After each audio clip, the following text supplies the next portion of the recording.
कृष्णासि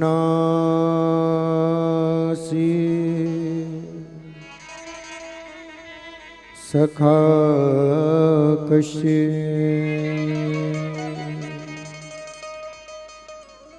ब्राह्मणो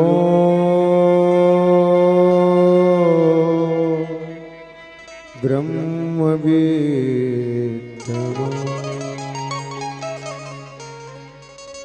कृष्णासि सखा कश्चित् ब्राह्मणो ब्रह्मविद्तमः। कौन है?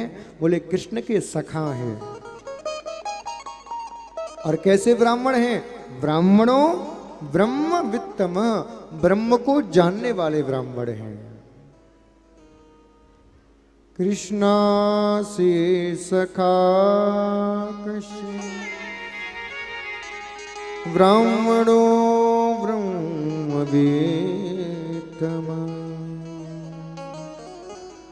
विरक्तः इन्द्रियेर्थासु प्रशान्तात्मा जितेन्द्रियः। अपनी इंद्रियों से विरक्त हैं, हमेशा प्रसन्न रहने वाले हैं। और कैसे हैं? जितेंद्रिय, प्रशांतात्मा जितेंद्रिय, हर परिस्थिति में प्रसन्न रहने वाले जितेंद्रिय। हर बात का सुख था, हर बात का आनंद था, बस एक ही कमी थी। क्या? सुदामा जी की सबसे बड़ी कमी, चापलूसी करना नहीं जानते थे, मक्खन लगाना नहीं जानते थे, झूठ बोलना नहीं जानते थे। यही सबसे बड़ी कमी थी। और भैया क्षमा करना, आज के जमाने में जिसको चापलूसी करना ना आए, मक्खन लगाना ना आए, वो बहुत कुछ प्राप्त नहीं कर सकता दुनिया में। चापलूसों का जमाना है साहब।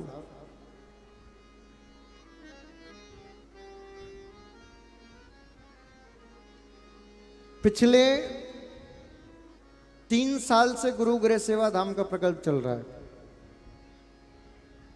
आदमी 1 साल में जमीन खरीद के दूसरे साल में आश्रम बना लेता है। 3 साल हो गए, अभी तक हमने जमीन नहीं खरीदी। क्यों? क्योंकि हमें चापलूसी करना नहीं आता। सुदामा का एक गुण हमारे अंदर भी है। हमें यजमान की जी हुजूरी करना नहीं आता, हमें यजमान को पागल बनाना नहीं आता, हमें यजमान से झूठ बोलना नहीं आता। और ये आज की कटु सत्य है कि यदि आपको चापलूसी करना नहीं आता, झूठ बोलना नहीं आता, तो ना तो आप आश्रम चला पाओगे, ना आप आश्रम बना पाओगे। क्योंकि हर एक व्यक्ति आज केवल चापलूसी चाहता है। तुम यजमान की 7 दिन बढ़िया बढ़िया बढ़ाई करो और खूब यजमान को मक्खन लगाओ। 3 घंटे की कथा में 1 घंटा यजमान की बढ़ाई, हमारा यजमान अपने आप देगा। लेकिन हम कहते हैं भैया तू यदि धन दे या ना दे, क्योंकि तूने हमें धन देने के लिए नहीं बुलाया है, तूने हमें कल्याण करने के लिए बुलाया है। इसलिए इस व्यासपीठ का कर्तव्य है चापलूसी को त्याग कर केवल सत्य कही जाए। जब गोविंद की इच्छा होगी तब बनेगा, ना बने तो फिक्र नहीं। लेकिन इस व्यासपीठ से चापलूसी ना हो, इस व्यासपीठ से असत्य ना कहा जाए, इस व्यासपीठ से लोगों को धोखा ना दिया जाए। ये हमारा कर्तव्य रहता है। सुदामा जी बहुत बड़े विद्वान, चाहते तो किसी भी राजा के महामंत्री बन के रह सकते थे, इतना ज्ञान था। बड़े बड़े राजाओं ने महामंत्री का पद सुदामा के लिए खाली कर दिया। 2 दिन टिके, तीसरे दिन सुदामा जी को भगा दिया गया। क्यों? क्योंकि सुदामा जी राजा की सच्चाई राजा के सामने रख देते, उसकी चापलूसी नहीं करते। और भैया आजकल तो लोगों को चापलूसी ही नेता चाहिए, चापलूसी मंत्री चाहिए, चापलूसी सेवक चाहिए। सत्य बोलने वाले प्रिय नहीं लोगों को। लेकिन संत कहते हैं निंदक नियरे राखिए। चापलूसी करने वालों को अपने पास भले मत राखो, लेकिन जो तुम्हारी निंदा कर रहा है उनको जरूर राखो। क्यों? क्योंकि निंदा करने वाले ही तुम्हारी कमियां बताएंगे। और भैया हमारा सच्चा संबंधी वो नहीं है जो हमारी बड़ाई कर रहा है, हमारा सच्चा संबंधी वो है जो हमारी बुराई कर रहा है। क्यों? क्योंकि बुराई के द्वारा हमारी कमियां बता रहा है, और जब तक हम अपनी कमियां हमें नहीं पता होंगी तब तक उनको दूर कैसे करेंगे। आप सत्य मानना, जब कोई व्यक्ति हमारी बड़ाई करता है ना, महाराज जी बहुत अच्छी कथा करते, अरे आनंद आ गया, अरे आज तो ऐसा लग रहा था 3 घंटे कब निकल गए, हमें बहुत बुरा लगता है। अंदर से ऐसा लगता है यार क्या सही में ऐसी कथा कही थी हमने। और कोई व्यक्ति हमें हमारी कमियां बताता है, महाराज जी थोड़ा इसमें ये सुधार और होता, तो हम जिंदगी भर उस व्यक्ति को याद रखते हैं, बोले तेरी वजह से हमने अपनी एक कमी दूर कर ली, एक कमी दूर कर ली। इसीलिए हम तो कहते हैं सबसे, बोले भैया हमारी बड़ाई भले मत करो, लेकिन कथा के बाद हमसे मिलकर हमारी कमियां जरूर बताओ कि कितनी कमियां हैं, क्योंकि जब तक तुम बताओगे नहीं तब तक हम सुधार कैसे कर पाएंगे। और खुद की कमियां कभी खुद को दिखती नहीं, इसीलिए बताओ कमियां। सुदामा जी को चापलूसी करना नहीं आता। टूटी सी झोंपड़ी, छोटा सा घर, उसमें रहते हैं, एक पत्नी है, 2 बच्चे हैं। ब्राह्मण का कर्तव्य है 5 घर से 6वें घर में भिक्षा मांगने ना जाए, 5 घर में जा सकता है, और वो भी यदि 5 घर में भिक्षा नहीं मिली तो फिर भूखे ही रहना है पूरे दिन। पूरे ब्राह्मणत्व के नियम का पालन करते हैं। एक गौमाता को धोने में यानी कि दूध काढ़ने में जितना समय लगता है उतने समय से ज्यादा किसी के घर में टिकते नहीं। उतने समय में यदि भिक्षा मिल गई तो ठीक, वरना आगे बढ़ जाते हैं। धर्म के मार्ग में परीक्षाएं बहुत होती हैं।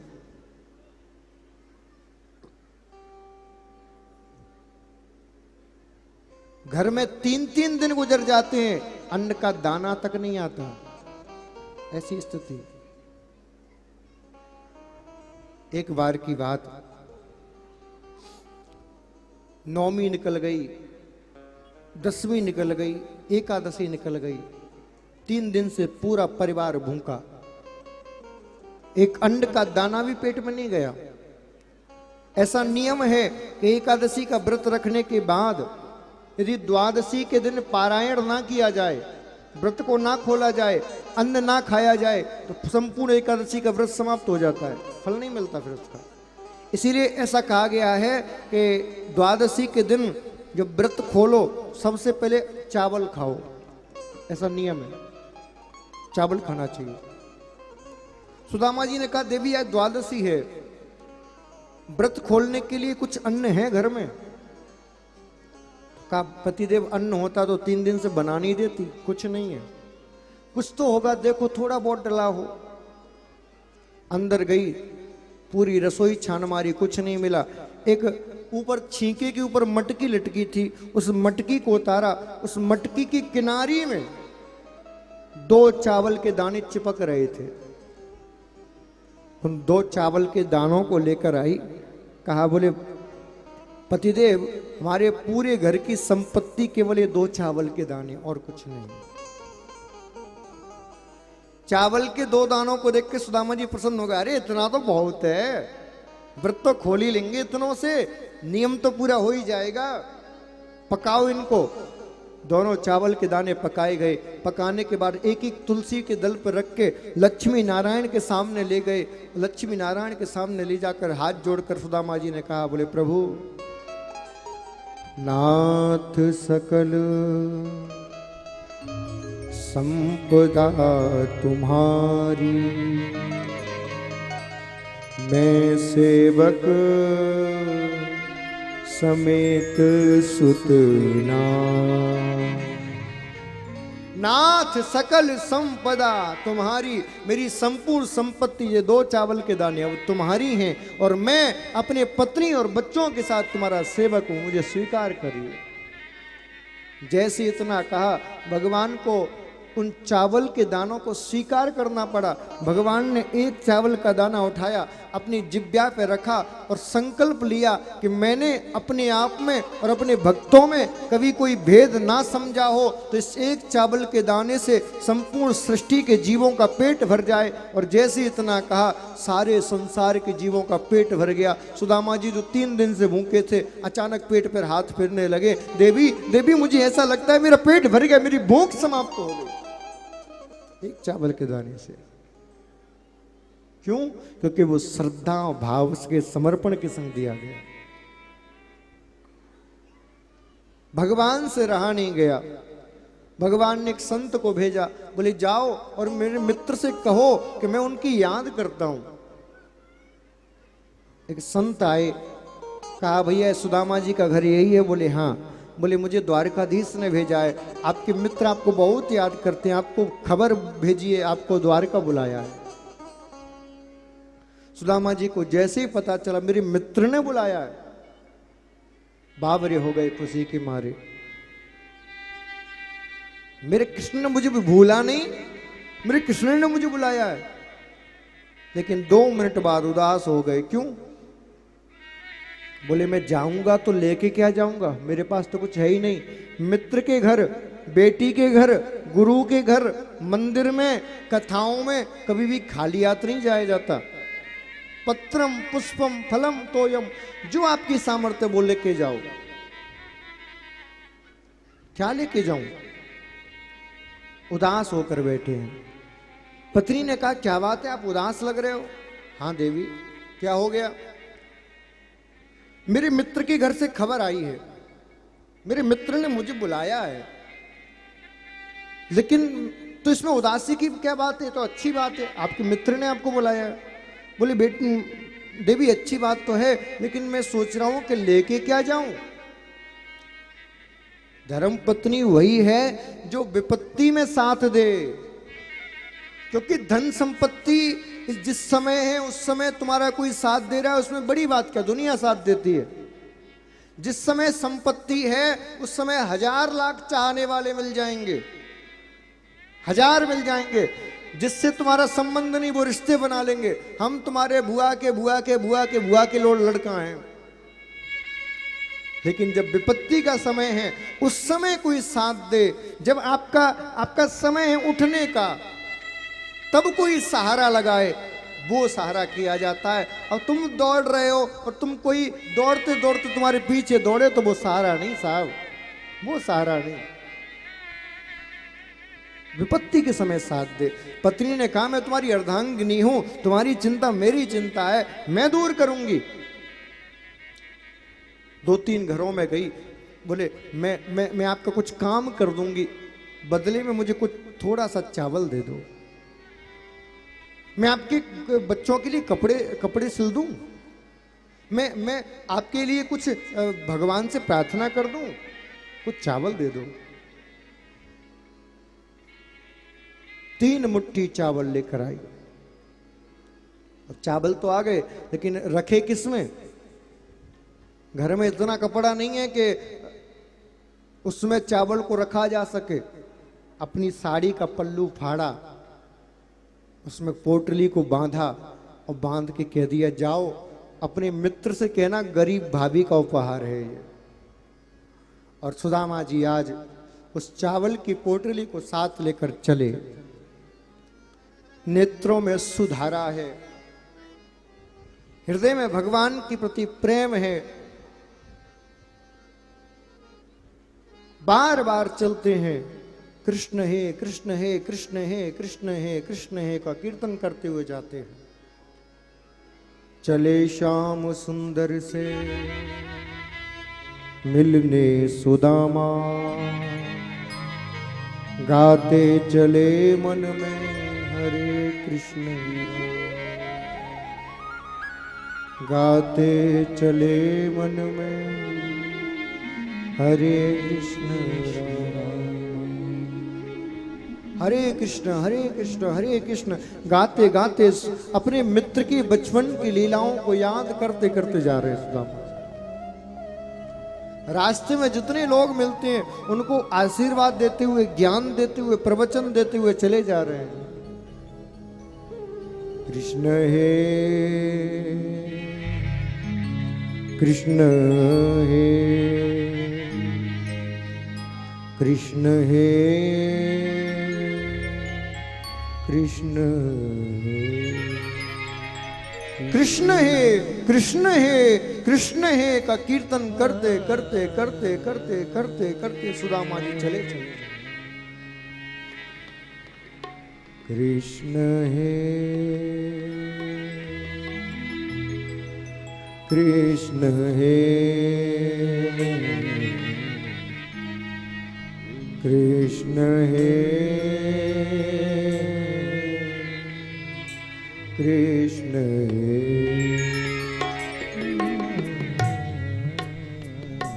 कृष्ण हे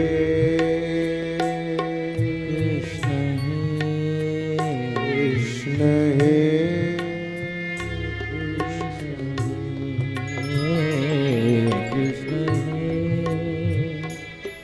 कृष्ण हे कृष्ण हे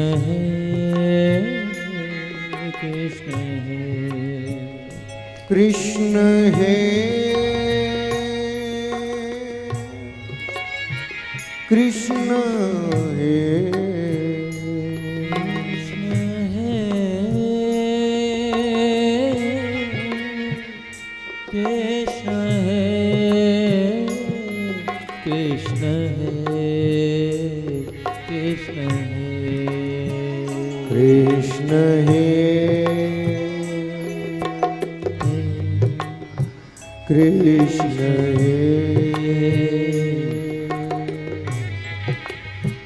कृष्ण हे कृष्ण हे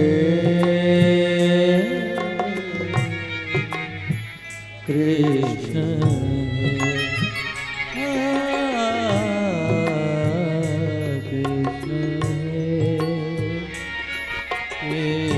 हे कृष्ण कृष्ण हे कृष्ण हे कृष्ण हे का कीर्तन करते करते चले जा रहे।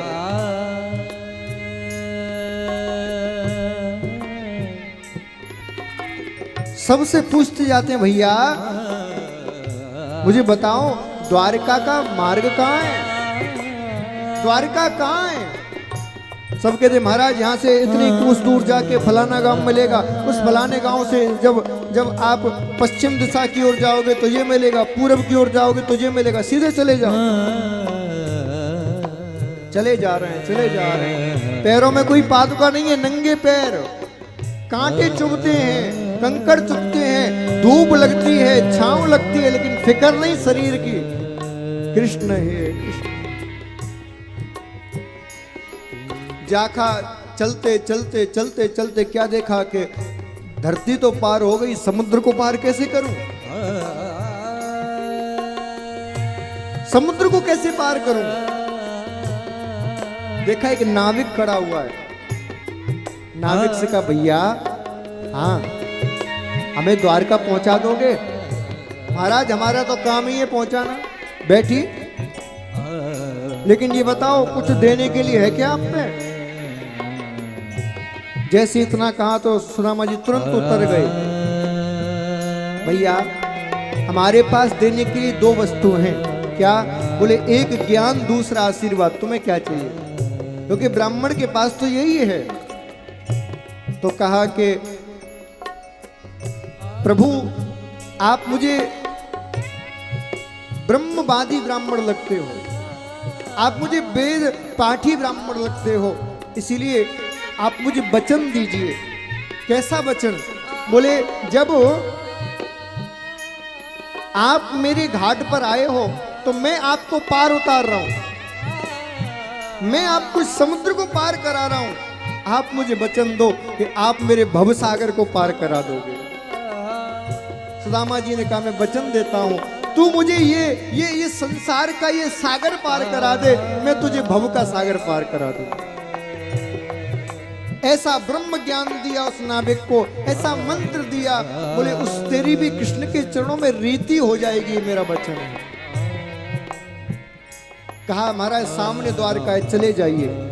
सुदामा जी गए द्वारका के अंदर, क्या देखा सामने द्वारपाल खड़े हुए हैं।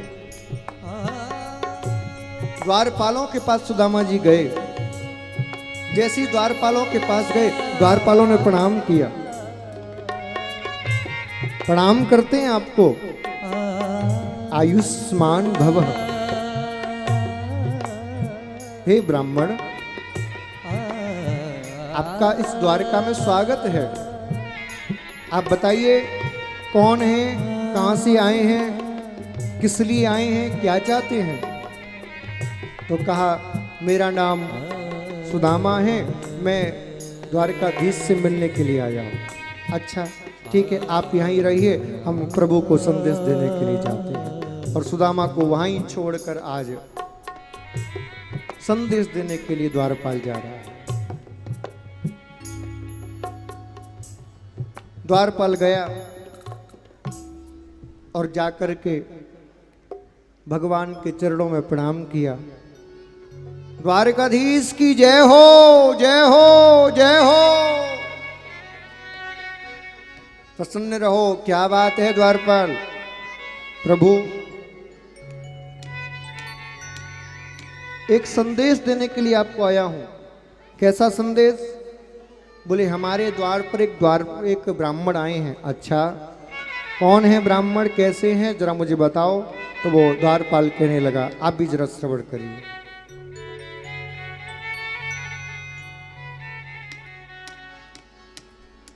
शीस पगा न जगा तन पे, प्रभु जान को आहे बसो के ग्राम। धोती फटी सी लटी दो पुटी, रूपायों पान की नहीं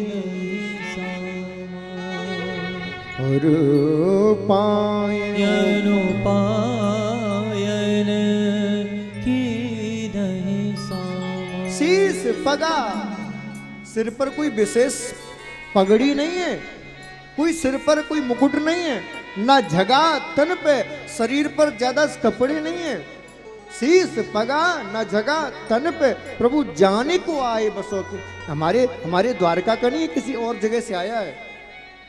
धोती फटी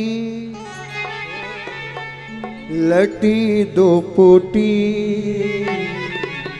अरुपायों पान की नहीं। फटी पुरानी सी धोती लपटी है, एक फटे पुराना सा पटका डाल रखा है, और कोई वस्त्र नहीं। द्वारी खड़ो दुज दुर्बल एक,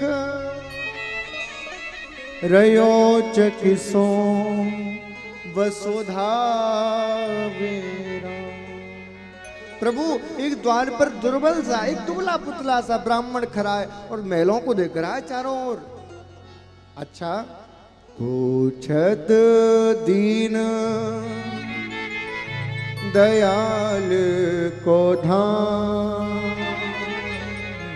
बतावत आपनो नाम सुधा।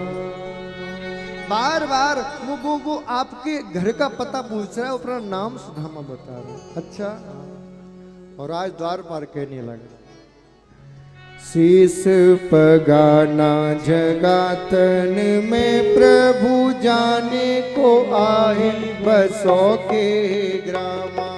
शीस पगाना जगातन पे प्रभु जाने को आए बसो के।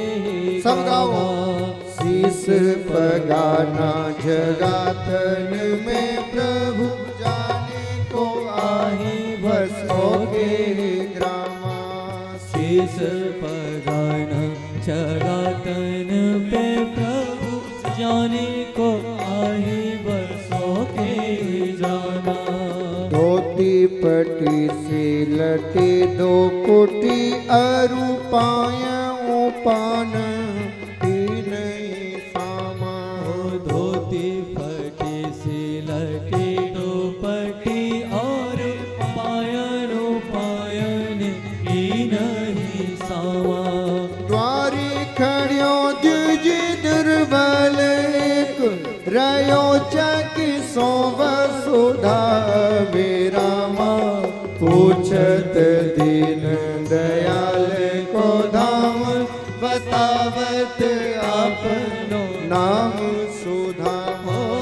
पूछत दीन दयाल को नाम बतावत आपनो नाम सुना। हे पूछत दीन दयाल को धाम बतावत आपनो नाम सुधा।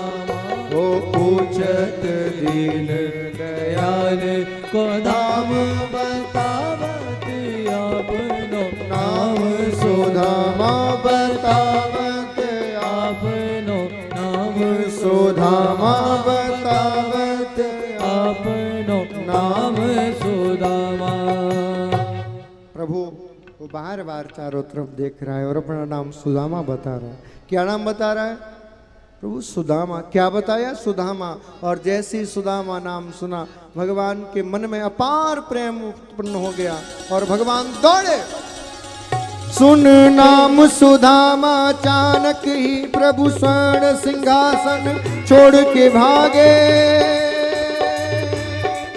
पटते पट पीत को दूर किया उलझे बनमाली तोड़ के भागे। उलझे बनमाली तोड़ के भागे। उलझे बनमाली तोड़ के भागे। उलझे बनमाली तोड़ के भागे। सब विस्मत होकर देख रहे महारानियों से मुख मोड़ के भागे। मुख मोड़ के भागे।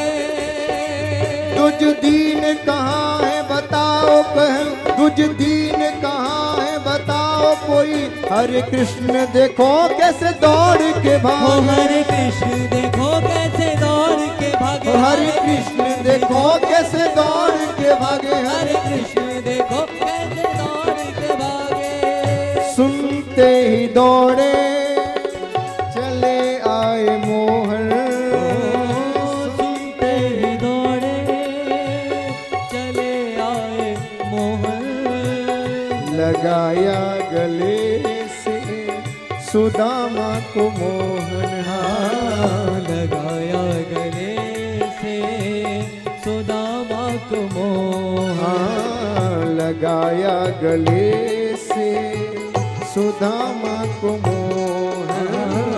लगाया गले से सुदामा को मोहन। हुआ रुक्मणी को बहुत ही अचंभा। हुआ रुक्मणी को ही अचंभा। ये मेहमान कैसा अजीब आया। ये मेहमान कैसा अजीब आया। भगवान दौड़ के गए, हृदय से लगा लिया, अंदर महल में लाए हैं। महल मिला के खुद के सिंहासन पर जिस पर भगवान स्वयं बैठते थे सुदामा को बिठा दिया और चरणों में भगवान बैठ गए।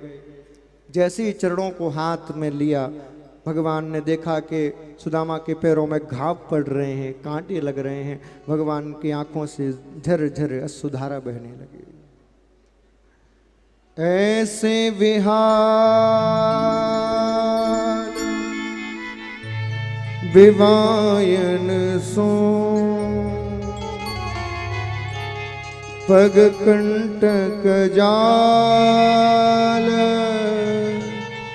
लगे पुनि सो। हाय महादुख पायो सखा आए तेना किते दिन को आए तेना किते दिन कोय। ऐसे बेहाल विवायन सो पग कंटक जाल लगे पुनि सोए। ऐसे बेहाल बेमायने सो पग कंटक जाल पुने लगे सोए। आए महादुख पायो सखा तुम आए तेना किते दिन खोए। हाय महादुख पायो सखा तुम आए तेना किते दिन कोए। देखी सुधामा की दीन दशा करुणा करके करुणा निधि रोए। देखी सुदामा की दीन दशा करुणा करके करुणा निधि रोए। पानी पर हाथ सो हाथ छुओ नहीं नैनन के जल सो पग धोए। पानी पर हाथ सो हाथ छुओ नहीं नैननी के जल सो पग धोए। नैनन के जल सो पग ओ नैनन के जल सो पग ओ नैनन के जल नैनन के जल नैनन के जल सौंप। भगवान ने आंखों के आंसुओं के द्वारा सुदामा के चरणों को धो दिया। अब बताओ इसमें दो रहस्य हैं। भगवान ने आंसुओं के द्वारा ही क्यों धोए? अरे रुक्मणी जी तो जल का लोटा लाई थी, जल से धो लेते, क्या जरूरत इतना रोने की? तो दो रहस्य हैं। सुदामा जी इतनी दूर से चल के आए थे, रुक्मणी जी तो देखकर बावरी हो गई थी, ऐसा कौन आया है? तो रुक्मणी जी ठंडा जल ले आई। भगवान ने कहा देख रुक्मणी, तुम्हें इतना भी ध्यान नहीं रहा कि जब मेरा मित्र इतनी दूर से हरा थका आया है, तो जब कोई व्यक्ति थक कर आए तो उसको गर्म पानी से चरण धुआने चाहिए जिससे उसकी थकावट कम हो जाए। दूसरा, तुम मीठा जल लेके आई हो रुक्मणी, अरे मेरे मित्र के पैरों की सूजन मीठे जल से खत्म नहीं होगी। मीठे पैरों की सूजन खत्म करने के लिए खारे जल का इस्तेमाल किया जाता है, पानी में नमक डाल के धोते हैं ना, इसीलिए भगवान ने कहा तुम तो खारा लाई नहीं, मेरी आंखों में ही खारा जल है, तो मैं अपनी आंखों के खारे आंसुओं से अपने सुदामा के चरणों को धोऊंगा। अपनी आंखों के आंसू। कितना ध्यान रखते हैं ये भक्तों का, छोटी छोटी बातों का। बस कोई हो तो इनके ऊपर समर्पित होने वाला, कोई हो तो इन पर मर मिटने वाला। भगवान कहते हैं तू जो आवे एक पग, मैं पग चलूं हजार। तू एक पग मेरी ओर बढ़ा के तो देख, मैं दौड़ के तुझे गले ना लगा लूं तो देखना। लेकिन कोई बढ़ना ही नहीं चाहता साहब। खूब वार्तालाप हुई, मित्र बड़े दिनों में आए हो, तुमने तो बुलाया ही नहीं। अच्छा मैंने नहीं बुलाया, वो संत किसने भेजे थे? मैंने ही तो भेजे थे। मित्र बहुत देर कर दी तूने बुलाने में। खूब बात हुई है। रात्रि का समय हुआ, भगवान अपने खुद के कक्ष में सुलाने के लिए ले गए। जिस बेड पर खुद सोते थे उस पर सुदामा को सुलाया। देखिए आप झांकी का दर्शन करिए, साक्षात लक्ष्मी जो रुक्मणी बनी हुई है वो चबर ढुला रही हैं। लक्ष्मी चबर ढुला रही हैं। जो सृष्टि के मालिक हैं नारायण कृष्ण, वो सुदामा के पैर दबा रहे हैं। बताओ इससे बड़ी भक्त वत्सलता कोई हो सकती है? अब भगवान हंसी कर रहे हैं सुदामा जी से। एक बात बता भैया, तू बचपन से ही बाबा बाबा बनवे की सोच, तो ब्याह व्याह कर लो कि नहीं कि बाबा ही बन गए हो? अरे क्या बताऊं, मेरी तो इच्छा नहीं थी, लेकिन मित्र क्या करूं, तूने धोखा दे दिया। हम तो ये सोच रहे थे दोनों मिलके बाबा जी बनेंगे, लेकिन तेने ब्याह कर लो, तुम वे करना पड़ो। अच्छा तो ब्याह कर लिया? बोले हाँ भैया घर वालों ने करा दिया जबरदस्ती। चलो ठीक है। तो कितने किए? सुदामा जी बोले कितने का, विवाह तो एक ही किया जाता है। और भगवान सोच रहे हमने इतने किए तो 2-4 तो मेरे मित्र ने किए ही होंगे। अच्छा है। भाभी कैसी है? बोले बहुत मलूक है। चलो अच्छा लाला एक बात बता, तेने ब्याह करो के नहीं? बोले हाँ भैया कर ले। कर ले? कितने कर ले? बोले दीजिए मत पूछे भाई, बाद में बताऊंगा, देख अभी आराम कर तू। सुदामा जी ने रात्रि विश्राम किया। प्रातः काल हुआ। सुदामा जी बोले भैया अब मुझको आज्ञा दे, अब मैं जाऊं? बोले इतनी जल्दी? बोले हाँ अब तेरी भाभी अकेली होगी, तेरे से मिल रहे हो, अब मैं जाऊं? ठीक है जा, लेकिन एक बात बता, मेरी भाभी ने मुझको कुछ भेजो ना है का? सुदामा जी ने सोचा कि अब कैसे बताऊं कि क्या भेजा है। सुदामा जी चावल भगवान को क्यों नहीं दे रहे हैं? कई लोग कहते हैं बोले सुदामा जी ने देखा कितना बड़ा वैभव, इतना बड़ा ऐश्वर्य, मेरे चावलों की क्या कीमत होगी। ऐसा नहीं है।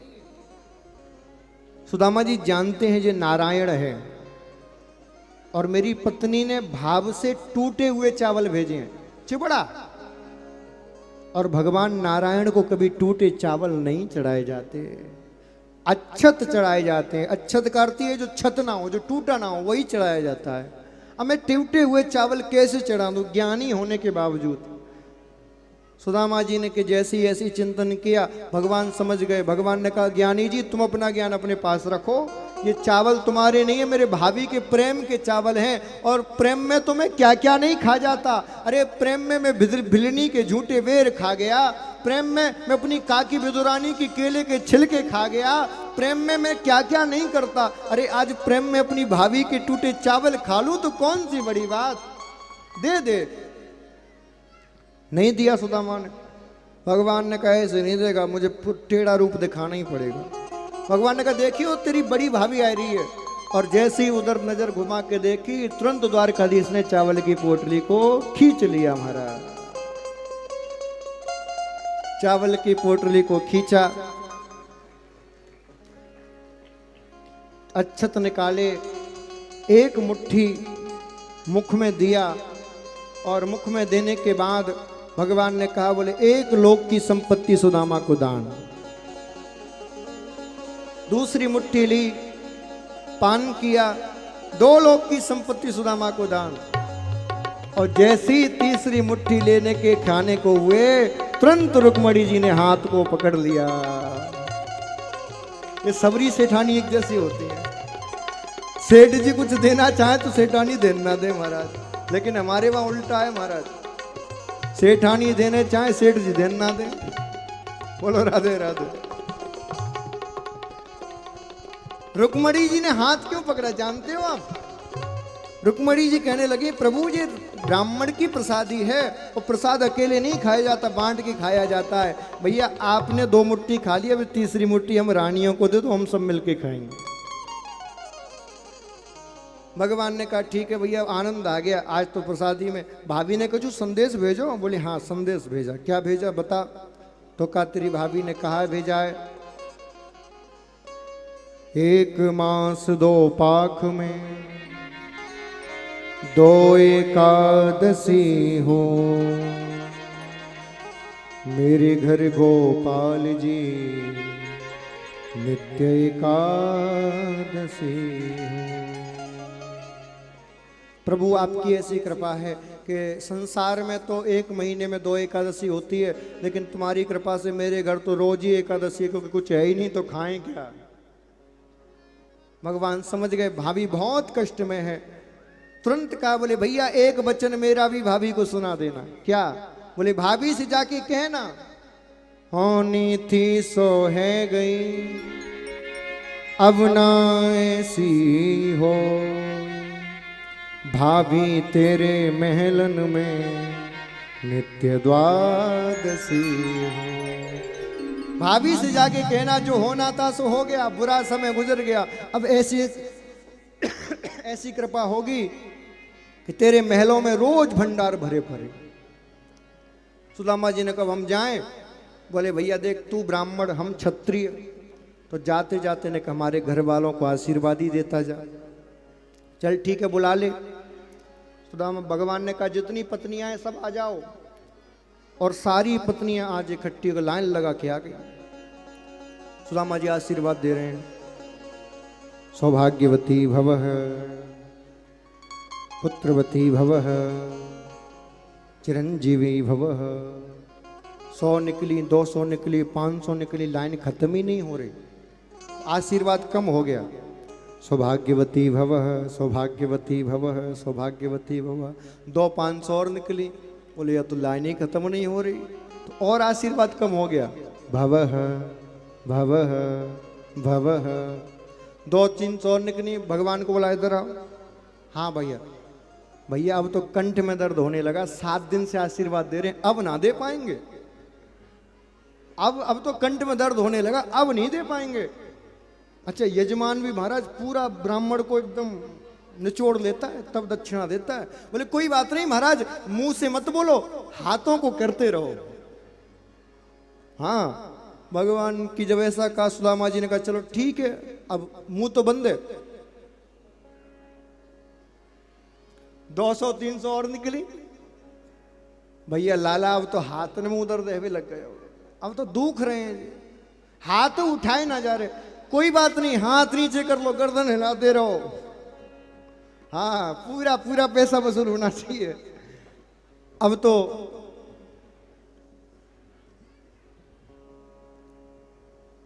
हजार खांड और निकली, भगवान को बुलाए इधर आइयो। हाँ, एक बात बता, मैंने तो से तेरे घर वाले के बुलाए हुए की कही, ये पूरी द्वारका क्यों बुला ली? भगवान ने कहा कौन सी द्वारका, कहाँ है द्वारका, कौन से घर वाले? बोले क्या मतलब? बोले ये सब घर वाले और द्वारका नहीं है। बोले तो ये सब घरवाली हैं। क्या मतलब? बोले मतलब ये कि जितनी लाइन में खड़ी हैं और जितनी निकल गई, ये सब तुम्हारी भाभी हैं। हे भगवान, सुदामा जी ने कहा मैंने एक ब्याह किया और तुझको बुला नहीं पाया तो मुझे ताने मार रहा, तूने इतने कर लिए, एक में भी मित्र की याद आई? भगवान बोले याद तो तब आती जब मित्र को पता होता कि ब्याह होगा। घूमने गए और ब्याह हो गया, चोरी का आरोप लगा, ब्याह हो गया। हमारे ब्याह तो ऐसे हुए, कोई भगा के लाए, कोई छीन के लाए, कोई जीत के लाए, ऐसे ब्याह हुए। सुदामा जी ने कहा देख ये सब तेरी पत्नियां हैं? बोले हाँ। तू खुश रहेगा तो ये खुश रहेंगी? बोले हाँ।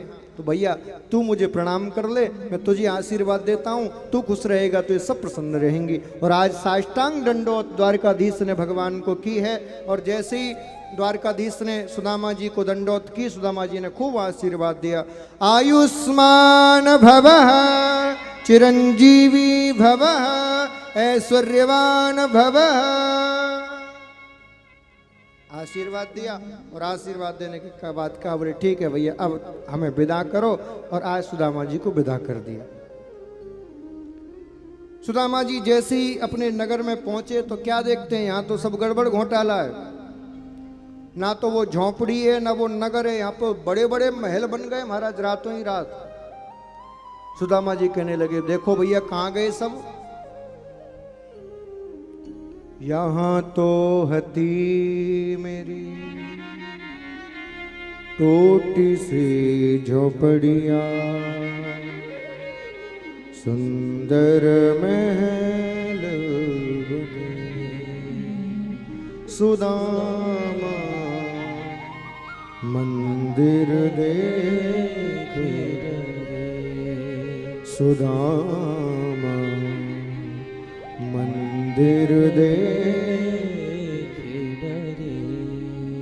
सुदामा जी ने देखा मेरी कुटिया कहाँ है, मेरी बच्चे कहाँ है, मेरी पत्नी कहाँ है? तो देखा सामने से दास दासियों के संग ऊपर से लेकर नीचे तक सोने चांदी के आभूषणों से सजी हुई साक्षात सुदामा जी की पत्नी चली आ रही है। बोले देवी तुम कौन हो? बोले मैं कोई और नहीं, तुम्हारी ही पत्नी हूँ। और जैसे इतना कहा बोले वैभव कहाँ से आया, ये संपत्ति कहाँ से आई? तो कहा कि ये वैभव ये संपत्ति तुम्हारे मित्र ने तुम्हें दी है। सुदामा जी ने कहा देवी देखो, तुम्हें संपत्ति चाहिए थी, वैभव चाहिए था, तुम्हें मिल गया, अब तुम इसका भोग करो, अब हम तो जा रहे हैं भगवान का भजन करने। सुदामा जी जाने लगे तो अंदर से आवाज आई, अरे मित्र जा तो रहा है, मुझसे मिलके तो जा। अंदर गए तो क्या देखा कि साक्षात भगवान बैठे हुए हैं। आज सुदामा जी गए हैं, दोनों की खूब मित्रता हुई है। और सुदामा जी ने कहा कि प्रभु आपका जलवा तो सब जगह है?